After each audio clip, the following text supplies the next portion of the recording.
రాత్రి 12 తర్వాత నా ఫోన్ బ్యాటరీ చచ్చిపోతే నా లైఫ్ లో మార్పు మొదలవుతుంది. అన్నా, నిన్న రాత్రి నేను నా ఫ్యూచర్ గురించి ఆలోచిస్తూ కూర్చున్న 2 నిమిషాలకే తెలిసిపోయింది. నేను నా ఫ్యూచర్ ని కాదు కదా, నా బ్రెయిన్ ని కూడా ప్లాన్ చేసుకోలేనన్న విషయం తెలిసిపోయింది. నా ప్లాన్ ఏంటంటే ఉదయం 6కు లేవాలి, జాగింగ్ చేయాలి, హెల్దీ బ్రేక్ఫాస్ట్ చేయాలి, ఫుల్ ప్రొడక్టివ్ గా ఉండాలి. రియాలిటీకి వద్దామా బ్రో? పొద్దున్నే 10కి లేచా, జాగింగ్ వెళ్దాం అనుకోని బయటికి వెళ్లే లోపే అలసిపోతా. హెల్దీ బ్రేక్ఫాస్ట్ అంటే నేను ఊహించేది ఓట్స్, ఫ్రూట్స్, జ్యూస్. రియాలిటీ చూసావా?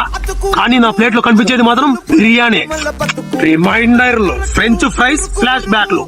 ఇంట్లో వాళ్ళేమో నా ఫ్యూచర్ గురించి ఖయాల్లో పెట్టుకోమంటారు. అన్నా, నా ప్రజెంట్ లోడింగ్ అవుతుంది, ఫ్యూచర్ బఫరింగ్ లో ఉంది.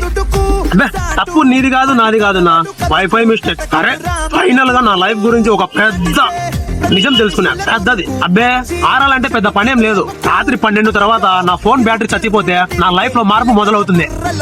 అంత ఎందుకున్నా, నువ్వు సబ్స్క్రైబ్ చేసినా, లైక్ కొట్టినా మన లైఫ్ చేంజ్ అవుతుందన్నా.